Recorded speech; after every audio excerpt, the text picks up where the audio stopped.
दोस्तों अभी अभी भोजपुरी इंडस्ट्री में बहुत बड़ा बवाल हो गया है। भोजपुरी के जाने माने एक्ट्रेस रिया राज पवन सिंह और खेसारी लाल यादव पर एक बड़ा आरोप लगा रही है। रिया राज को कहना है कि पवन सिंह और खेसारी लाल यादव पहले ठोकते हैं तब काम देते हैं।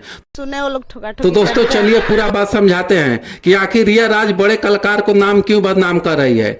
तो रिया राज एक नचनिया है, न कि एक मॉडल है। वो दोस्तों स्टेज डांस करके पैसा कमाती है। वहीं रिया राज अपने अड़ोसी पड़ोसी के शादी में डीजे पर डांस करती है। शिल्पी राज के गाना चांद के पार ले जइबा का गाना पर जैसे ही डांस करके वीडियो बनाती है और अपने इंस्टाग्राम आईडी पर डालती है, उसी से रातों रात वायरल हो जाती है।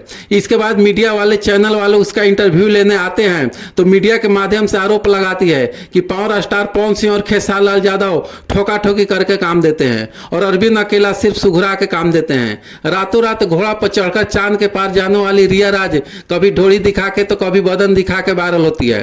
रिया राज बताती है कि मेरी बहन की शादी थी, शादी के मटकोर में उसी में डांस कर रही थी। गाना था सैया मेरा धके कोरा घोड़ा पर चढ़ाइबा का, एक रात में चांद के पार ले जाइबा का।